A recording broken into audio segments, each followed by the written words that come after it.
Hello मेरे प्यारे दोस्तों और अजीजों। आज मैं भारत और न्यूजीलैंड के बीच जो तीसरा और आखिरी टेस्ट मैच खेला जाएगा वो 1 नवंबर को 9:30 बजे। और मैं आप सब लोगों को बहुत दिवाली की शुभकामनाएं देता हूँ। दीपावली की बहुत बहुत मुबारकबाद देता हूँ कि आप दिवाली को अच्छी तरह से मनाओ, उसे एक दूसरे से आपस में खुशियाँ मनाओ और अपने रिश्तेदारों अपने घर वालों को सही तरह से सही रास्ते पे चलो और बहुत ही अच्छी तरह से उसे मनाओ।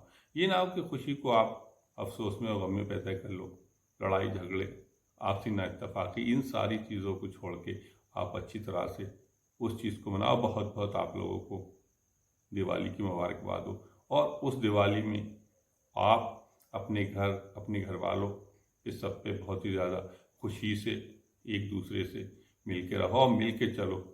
यही आपके लिए सबसे बहुत ही बढ़िया दिवाली की मुबारकबाद है। तो मैं ये बताना चाहता हूँ कि भारत और न्यूजीलैंड के बीच तीसरा और आखिरी टेस्ट मैच, भारत के लिए तो अब कुछ भी नहीं बचा। मेरे पास कमेंट्स आया था, हुमुल ऑफिशियल आमला कादिर बदायूं सुभान हतरा हफ़ान हतरा। तो मैं आप सब लोगों का बहुत ही बहुत तहे दिल से शुक्रिया अदा करता हूँ कि आप मेरा वीडियो देखते हैं, लाइक करते हैं और कमेंट्स करते हैं। जो मैच तीसरा और आखिरी टेस्ट मैच खेला जाएगा वो टेस्ट मैच भारत के लिए तो कुछ भी नहीं बचा। उससे तो सिर्फ आंसू पोंछना है और अपनी हार को कम करना है कि फर्क कितना रह गया, 2-1 का या फिर 2-0। तो उस चीज़ को उसे भारत को कम करना है। अब देखना है कि भारत उसे किस तरह से कम करता है। जो तीसरा टेस्ट मैच खेला जाएगा वो test match Wankhede stadium Mumbai में खेला जाएगा। टॉस कोई भी जीता, टॉस से कोई फर्क नहीं पड़ता। टॉस जीत के आप मैच नहीं जीत सकते और रोहित शर्मा तो टॉस जीतते हैं, टॉस जीतने के बाद भी उसका कोई सही फैसला नहीं कर पाते। पहला टेस्ट मैच हार गए, टॉस जीतने के बाद बारिश एक दिन हुई थी, उसके बाद आपने खुद बल्लेबाजी का फैसला कर लिया, जबकि पहले बल्लेबाजी नहीं करना चाहिए थी, तो जिसके नतीजे में हार का मुंह देखना पड़ा। दूसरा टेस्ट मैच भी हार गए। अब तीसरा टेस्ट मैच ये देखना है कि जीतते हैं ये टेस्ट मैच को बचाते हैं, हारते हैं किस तरह से। तो भारतीय कप्तान रोहित शर्मा पे बहुत ही ज़्यादा दबाव होगा इस बात का कि अगर आप अपनी कंडीशन में, अपने माहौल में, अपनी ग्राउंड पे अगर हार रहा हो तो इसका एक बहुत बड़ा दबाव होता है। इसका एक इतना बड़ा दबाव होता है कि फैंस आपके होते हैं, दर्शक आपके होते हैं, चाहने वाले आपके होते हैं, पिच आपकी होती है, आबो हवा आपकी, माहौल आपका, सारा कुछ आपका होता है, कंडीशन आपकी, घर आपका। और वहाँ अगर आप हार रहे हो तो दर्शक क्या कहेंगे, चाहने वाले क्या कहेंगे, तो वो भी एक बहुत बड़ा दबाव होता है।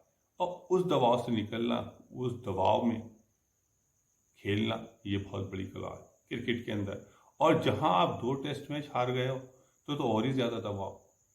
तो ऐसे दबाव से निकलना और उस दबाव से निकल के खेलना, ये बहुत ही बड़ी बात। तो रोहित शर्मा के ऊपर बहुत ही बड़ा दबाव होगा कि वो इस दबाव से किस तरह से निकलते हैं और किस तरह से अपने आप को संभालते हैं और टेस्ट मैच को किस तरह से खेलते हैं। ये एक बहुत बड़ा सवाल है उनके सामने।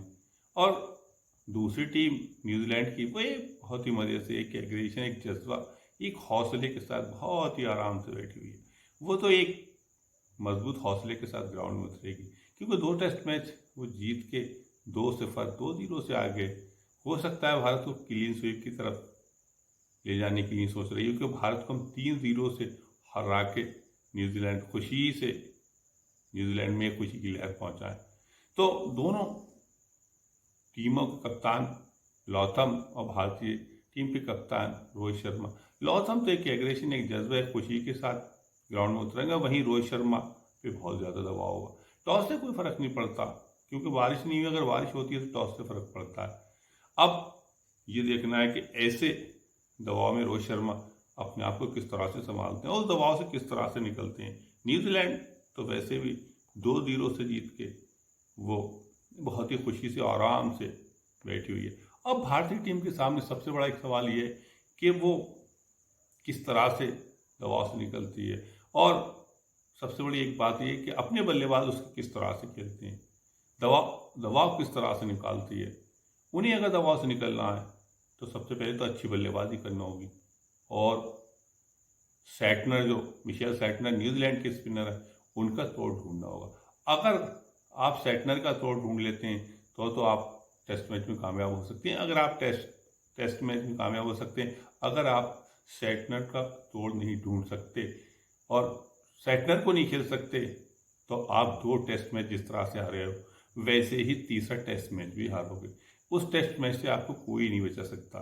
और भारतीय टीम के अंदर एक तो ज़रूर हो सकता है बदलाव हो, जैसे अक्षर पटेल या ध्रुव जैल, उससे कोई भी फर्क नहीं पड़ता। टीम तो भारतीय बहुत अच्छी थी जैसी है।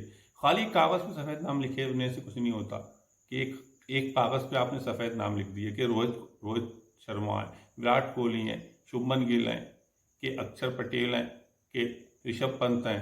जब तक खेल के नहीं जाएंगे, जब तक आप खेल के नहीं जाओगे तब तक आप अच्छी नहीं हो सकते। कागज़ पे एक सफ़ेद नाम लिखने से कभी अच्छी नहीं होगी।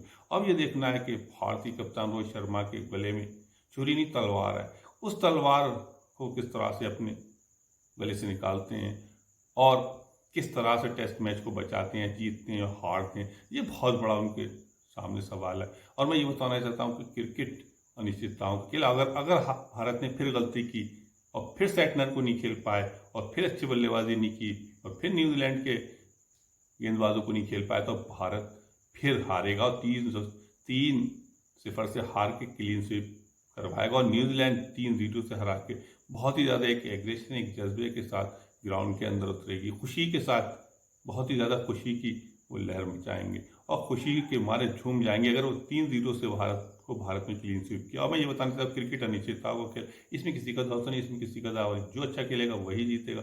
और मैं अपनी वीडियो को यहीं पूरा करता हूँ। जिन लोगों ने मेरी वीडियो को देखकर लाइक किया, कमेंट किया, मैं सबका तहे दिल से शुक्रिया अदा करता हूँ और सबको खुश आमदीद कहता हूँ। आदाब।